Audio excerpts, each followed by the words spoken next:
आज का जो हमारा लेक्चर है वो है लेक्चर नंबर 7 पैलिनोलॉजी का। ठीक है, वीडियो को पूरा देखिएगा ताकि वीडियो के अंदर कोई भी चीज़ जो है वो आप लोगों की स्किप ना हो। तो आइए स्टार्ट करते हैं आज का लेक्चर। आज का जो टॉपिक है वो है पेलिनोमॉर्फ्स प्रिजर्वेशन इन सेडिमेंट्री पार्टिकल्स, कि सेडिमेंट्री पार्टिकल्स के अंदर पेलिनोमॉर्फ्स की प्रिजर्वेशन किस किस फॉर्म के अंदर होती है। सबसे पहले पेलिनोफेशियस की फॉर्म में। पेलिनोफेशियस क्या है हमारे पास? पेलिनोफेशियस कहते हैं एक कंप्लीट असेंबलेज। अब असेंबलेज किसका, यूनियन किस चीज़ की? हमारे पास होता है ऑर्गेनिक मैटर और पेलिनोमॉर्फ्स। जब ये इकट्ठे होते हैं किसी भी फॉसिल डिपॉजिट के अंदर तो हम इस कैटेगरी को कह देते हैं कि ये हमारे पास है पेलिनोफेशियस। अब पेलिनोफेशियस को हम डिफरेंट पेलियो इन्वायरमेंट्स के अंदर स्टडी करते हैं। पेलियो इन्वायरमेंट हमारे पास जो हिस्ट्री के अंदर जो भी इन्वायरमेंट था, जो इन्वायरमेंटल कंडीशंस थी जो प्रिजर्व हो गई, ठीक है, किसी भी फॉसिल का, तो उसको हम कहते हैं कि वो हमारे पास है पेलियो इन्वायरमेंट। ज़्यादातर हम यहाँ पे सेडिमेंट्री पार्टिकल्स की बात कर रहे हैं तो पेलियो इन्वायरमेंट भी हम सेडिमेंट्री रॉक्स का ही स्टडी करते हैं। एग्जाम्पल्स की बात करें पेलिनोफेशियस की तो उसके अंदर हमारे पास एग्जाम्पल आती हैं स्पोर्स की, पोलन्स की या फिर एक्रिटाक्स की। इसके अलावा हमारे पास दूसरे पेलिनोमॉर्फ्स भी आ सकते हैं, टेरेस्ट्रियल असेंबलेज भी आ सकती है डाइनोफ्लैजिलेट्स की, और डिफरेंट बाइसेकेट पोलन्स भी हो सकते हैं, और इसी तरह से डिफरेंट कैटेगरीज आ जाती हैं। फिर हमारे पास नेक्स्ट कैटेगरी है पेलिनोडेब्रिस की। पेलिनोडेब्रिस क्या होता है? ये हमारे पास विजिबल ऑर्गेनिक पार्टिकल्स हैं और इनकी साइज रेंज क्या है 2 से 250 माइक्रोमीटर, जो किसी भी पेलिनोलॉजिकल मैसेरेशन रेजिड्यू के अंदर बच जाती है। होता क्या है कि जब हमने पेलिनोलॉजी की स्टडी करनी है, हम एक्सपेरिमेंट कोई परफॉर्म कर रहे हैं, किसी रॉक की वेदरिंग कर रहे हैं, उसकी ब्रेक डाउन कर रहे हैं, कोई सैंपल लिया है, तो हमारे पास जो बाकी बचने वाला रेजिड्यू है, ठीक है, उसको हम कह रहे हैं कि ये हमारे पास पेलिनोडेब्रिस है। जो हमारे पास वेस्ट मटेरियल बच जाता है इसको हम पेलिनोमॉर्फ नहीं कह सकते, ये नॉन पेलिनोमॉर्फ्स होती हैं, इसीलिए हम इन्हें पेलिनोडेब्रिस की कैटेगरी के अंदर शामिल कर देते हैं। पेलिनोडेब्रिस के अंदर हमारे पास मोर और लेस स्ट्रक्चरल प्लांट मटेरियल हो सकता है। इसमें से कुछ एमॉर्फस ऑर्गेनिक मटेरियल भी होता है। एमॉर्फस का मतलब होता है शेपलेस ऑर्गेनिक मटेरियल, वो ऑर्गेनिक मटेरियल जिसकी कोई शेप नहीं है, ठीक है, वज़ागता नहीं है, तो वो हम कह रहे हैं कि हमारे पास वो भी पेलिनोडेब्रिस है। जब हम इसकी एग्जांपल की बात करते हैं तो इसके अंदर हमारे पास आते हैं सेलुलोजिक टिश्यू फ्रेगमेंट्स आ जाते हैं। स्पेशली इनके अंदर क्या होता है, चारकोल, वो बहुत ज़्यादा एबंडेंट होता है और ये एक फ्रीक्वेंट कंस्टिट्यूएंट भी है पेलिनोडेब्रिस का। फिर हमारे पास आते हैं पेलिनोबायोफिशेस। पेलिनोफिशेस हमने वीडियो के स्टार्ट के अंदर देखा, वो क्या है, पेलिनोबायोफिशेस। बायो का वर्ड आ गया तो that means that is related to life, कोई लिविंग ऑर्गेनिज्म का पार्ट, जैसे प्लांट का कोई पार्ट हो गया या फिर एनिमल का कोई पार्ट हो गया, तो वो इसके अंदर हम लोग स्टडी करते हैं। इन पेलिनोमॉर्फ्स के अंदर किसी भी पर्टिकुलर स्पीशीज़ या फिर सेवरल स्पीशीज़ जो है वो इस तरह के मटेरियल को प्रोड्यूस करती हैं, जो कि जिनकी इनरिचमेंट हो जाती है अपनी कंसंट्रेशन के अंदर। फॉर एग्जांपल कोई एक स्पीशी है, कोई पर्टिकुलर स्पीशी है या फिर सेवरल स्पीशीज़, वो एक जगह इकट्ठी हो गई हैं, जमा हो गई हैं, इनरिचमेंट हो गई है उनकी कंसंट्रेशन की। तो इन इनरिचमेंट्स को जब हम बायोलॉजिकली स्टडी करते हैं, ठीक है, किसी भी ऑर्गेनिज्म के हवाले से या फिर सर्कमस्टांसिस के हवाले से, जो कि डिस्ट्रॉय कर देती हैं अदर फॉर्म्स को, तो उनको हम कहते हैं पेलिनोबायोफिशेस।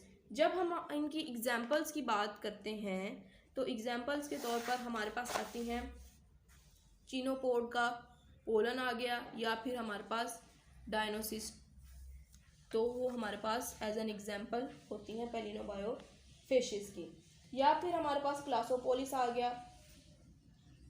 क्लासोपोलिस कहते हैं वो पोलन जिनका ओरिजिन ट्री से रिलेटेड होता है या फिर किसी श्रब से रिलेटेड होता है। फिर हमारे पास आते हैं पेलिनोलिथोफिशेस। लिथोलॉजी कहते हैं study of mineral, study of rocks, ठीक है। इसके अंदर हमने क्या करना होता है, कोरिलेशन करनी होती है पेलिनोमॉर्फ्स की, ठीक है। ये एक जियोलॉजिकल कंसेप्ट है पेलिनोलिथोफेशिस के अंदर हम एम्फेसाइज करते हैं ऑन द कोरिलेशन ऑफ पेलिनोमॉर्फ्स कि कौन सा पेलिनोमॉर्फ आपस में कितना ज़्यादा रिलेट करता है, ठीक है। इसके अलावा कोई रॉक या फिर हमें कोई सेडिमेंट मिली है, उसका आपस में क्या रिलेशन है।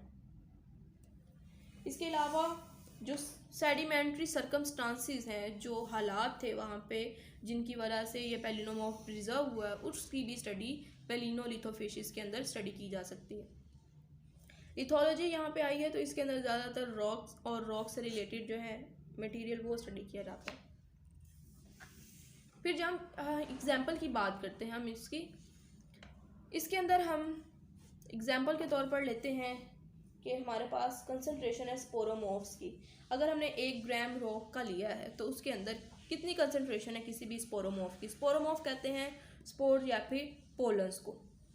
फिर अगर हमने रिलेटिव अमाउंट चेक करनी है क्यूटिकल्स की, वुड फ्रेगमेंट्स की, वो चेक कर सकते हैं रॉक के सैंपल के अंदर। ये सारी हमारे पास एग्जांपल्स आ जाती हैं पेलिनोलिथोफेशिस के अंदर। फिर प्रिजर्वेशन किस तरह से होती है सेडिमेंट्स के अंदर, किस फॉर्म के अंदर होती है, वो देखते हैं। सबसे पहले clay and sandstone sediments. Clay and sandstone sediments की जब बात करते हैं तो इसके अंदर जो वेल सॉर्टेड क्ले स्टोन्स होते हैं या फिर वेल सॉर्टेड कोर्स सैंडस्टोन्स होते हैं, उनके अंदर जो पेलिनोमॉर्फ्स हैं वो बहुत ही कम होती हैं। ट्रेस मिलते हैं हमें, ट्रेसेस मिलते हैं, ट्रेस ऑफ फॉसिल पेलिनोमॉर्फ्स, जो कि अच्छी तादाद नहीं है। माइनर सी क्वांटिटी के अंदर पेलिनोमॉर्फ्स प्रिजर्व होते हैं इस टाइप के सेडिमेंट्स के अंदर, क्योंकि इसके अंदर ज़्यादातर क्ले है, मट्टी है, सैंडस्टोन्स है, ठीक है, रेत है या फिर इसी तरह के जो पत्थर वगैरह हैं वो प्रेजेंट होंगे। फिर अगर कार्बोनेट सेडिमेंट्स की बात करें तो इनके अंदर डिफरेंट कैटेगरीज हैं, 2 तरह की कंडीशंस हैं। ज़्यादातर क्या होता है कि ज़्यादातर कार्बोनेट सेडिमेंट्स के अंदर हमें मिलते हैं पुअर पेलिनोमॉर्फ्स, मतलब वो जो पेलिनोमॉर्फ्स हैं उनकी कंडीशन अच्छी नहीं होती, वेल प्रिजर्व नहीं होते, ठीक है, या फिर शेप के लिहाज से वो अच्छे नहीं होंगे, क्वालिटी के लिहाज से वो अच्छे नहीं होंगे। लेकिन बाज़ औक़ात क्या होता है, ज़्यादातर इसी फॉर्म में मिलते हैं कार्बोनेट सेडिमेंट्स, लेकिन कुछ ऐसे भी हैं जिनके अंदर ब्यूटीफुली प्रिजर्व पेलिनोमॉर्फ्स हैं, अच्छी तरह से प्रिजर्व हुए होंगे, शेप भी उनकी अच्छी होगी, उनकी क्वालिटी भी अच्छी होगी।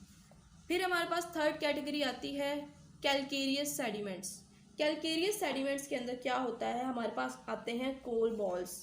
एज एन एग्जांपल देखें तो हम देखते हैं coal balls of America and Europe, इनको हम स्टडी करते हैं क्योंकि ये हमारे पास कैलकेरियस सेडिमेंट्स हैं।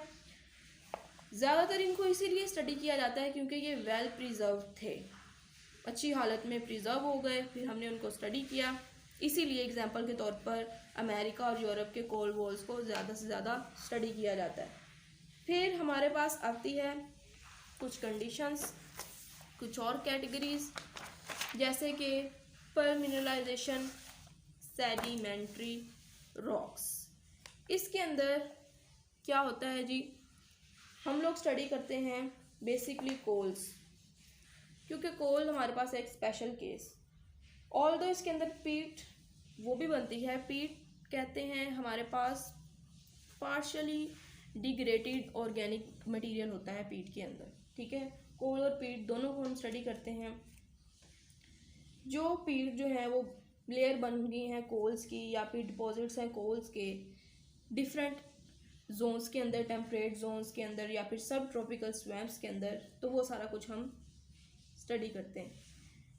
फिर हमारे पास आती हैं कुछ ऐसे भी आती हैं जिसके स्पोर्स और पोलन्स जो हैं वो ऑटोकोटोनस थे। ऑटोकोटोनस कहते हैं वो नेटिव होंगे उस ख़ास इलाके के, उस ख़ास रीजन के, वो कहीं से माइग्रेट करके नहीं आए होंगे, कहीं से ट्रैवल करके नहीं आए होंगे, उसी ख़ास इलाके के स्पोर्स और पोलन्स जो हैं वो यहाँ पे प्रिजर्व होंगे।